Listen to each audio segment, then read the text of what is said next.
Imaginez une usine centenaire coincée au cœur de Munich, cernée par les immeubles, noyée dans le trafic, à qui on demande soudain de construire le futur de la mobilité. La plupart des marques auraient paniqué. BMW, ils ont pris de la hauteur. Bienvenue dans l'usine où les robots esquivent les chariots élévateurs, où les murs s'empilent comme des Legos et où les voitures électriques naissent sur 3 étages. C'est ici, à Munich, la plus vieille usine de BMW. Et probablement la plus audacieuse transformation industrielle d'Europe sans même lever le pied. Restez bien accrochés, on vous emmène dans les coulisses, et après ça, vous ne verrez plus jamais la production automobile de la même façon.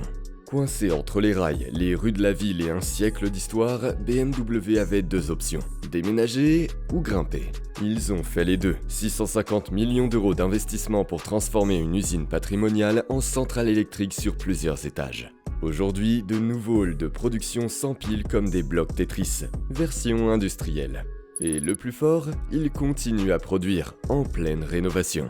Pas de fermeture, pas d'excuses, juste de l'ingénierie allemande et une logistique millimétrée. À l'intérieur, l'IA gère le flux comme un joueur d'échecs en 4D. Des robots de transport autonomes filent entre les étages comme des aspirateurs sous Red Bull. Chaque pièce est suivie à la milliseconde près et les robots ne se contentent pas de souder. Ils repèrent les défauts en temps réel, les corrigent direct et font économiser plus d'1 million de dollars par an en retouches.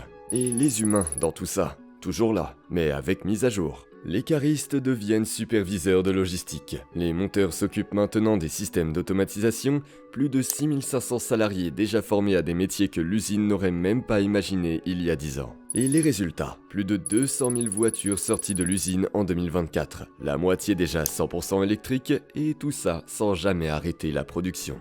Si Munich est le cerveau de BMW, Spartanburg, en Caroline du Sud, c'est le bras, le gros bras, celui qui pousse fort, non-stop. Ouverte en 1994, cette usine n'est pas juste grande, c'est la plus grosse de toute la galaxie BMW. À quel point? Plus de 700 000 mètres carrés de surface de production, jusqu'à 450 000 SUV par an qui sortent des lignes. Les X3, X4, X5, X6, X7 et même le XM, le premier M hybride rechargeable de la marque.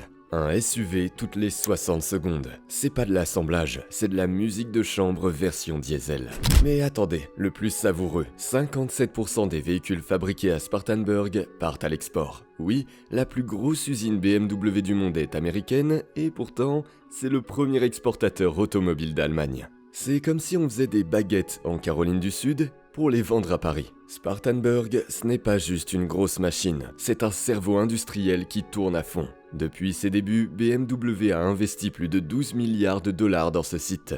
Au menu, 300 robots autonomes qui slaloment comme des fourmis dopées, des caméras pilotées par IA dans l'atelier peinture, capables de repérer des défauts invisibles à l'œil humain. Une presse ultra rapide, capable de transformer une tôle plate en portière en moins de 30 secondes. Mais le clou du spectacle, BMW vient d'annoncer un nouvel investissement de 1,7 milliard de dollars pour basculer Spartanburg dans l'ère électrique.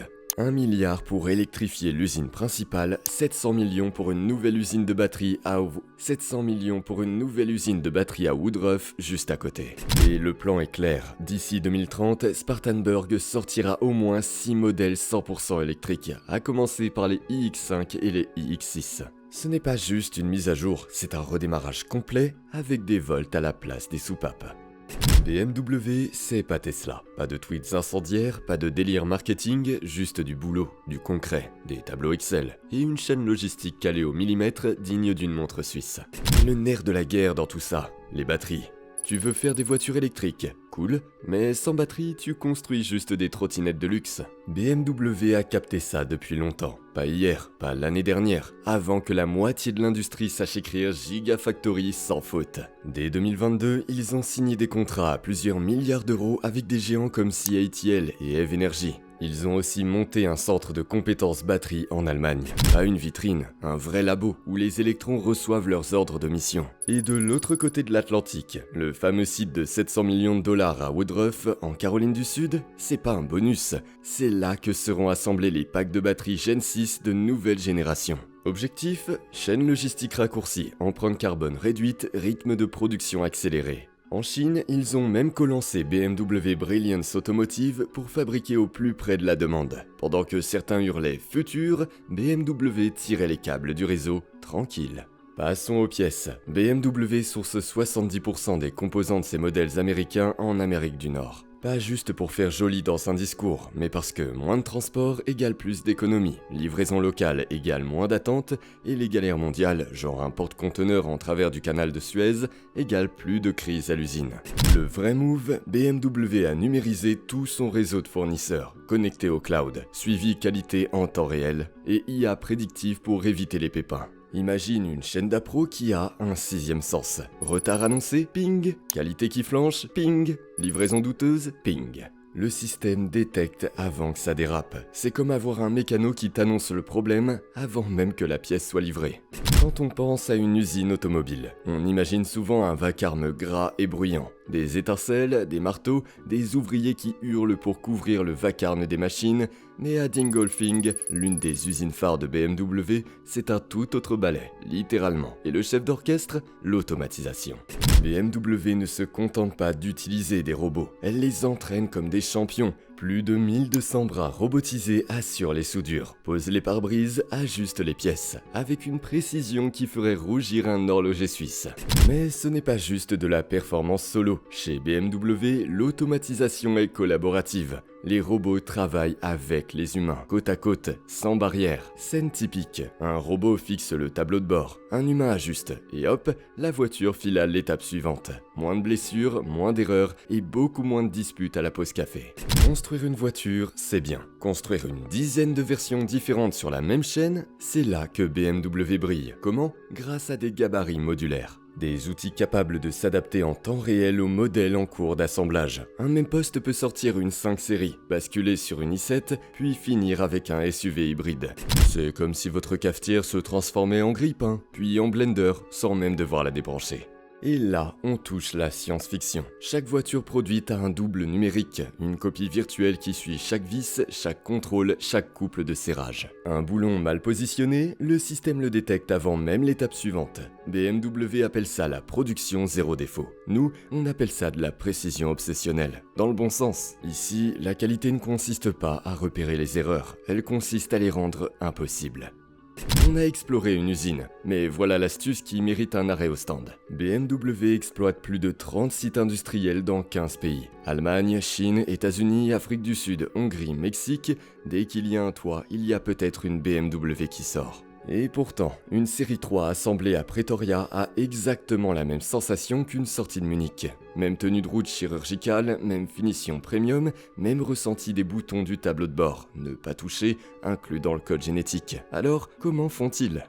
Chaque usine BMW suit le même BMW Production System, une méthode ultra structurée pour fabriquer des voitures avec la précision d'une montre suisse. Mais attention, la centralisation ne rime pas avec rigidité. Chaque site joue sa partition selon ses forces. Spartanburg produit des SUV comme on cuit des muffins, rapidement, uniformément, bien gros. Munich, c'est le labo électrique, où tradition et électrons se marient. Rosslyn en Afrique du Sud, c'est la bête de production efficiente. Une berline monte en chaîne plus vite que vous ne pouvez préparer un expresso. Résultat, échelle globale, saveur locale. Du kung-fu industriel que peu de constructeurs peuvent imiter.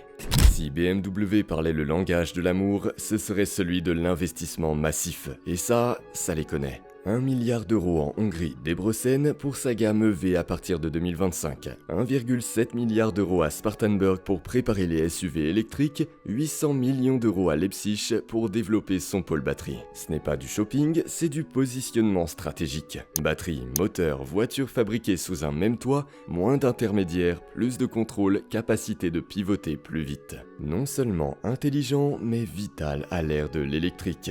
Maintenant, parlons de ce qui ne fait pas de buzz Insta, les émissions en usine. BMW ne se contente pas de rendre ses autos propres, elle veut que ses ateliers le soient aussi. Dingolfing fonctionne à 100% avec de l'énergie verte. Leipzig récupère la chaleur perdue pour chauffer des logements comme un chauffage urbain intelligent, et les ateliers peinture, connus pour leur consommation d'eau et produits chimiques, ont été repensés pour réduire leur impact jusqu'à 80%. Cerise sur le gâteau, la plateforme Neue Classe EV ambitionne de réduire de 40% le CO2 sur toute la chaîne de production d'ici 2030. Ce n'est pas pour faire joli, c'est une nécessité. Les règles durcissent et avoir des usines propres est devenu une carte maîtresse. Tout ça, les robots, les formations, les algos, pourquoi au juste ?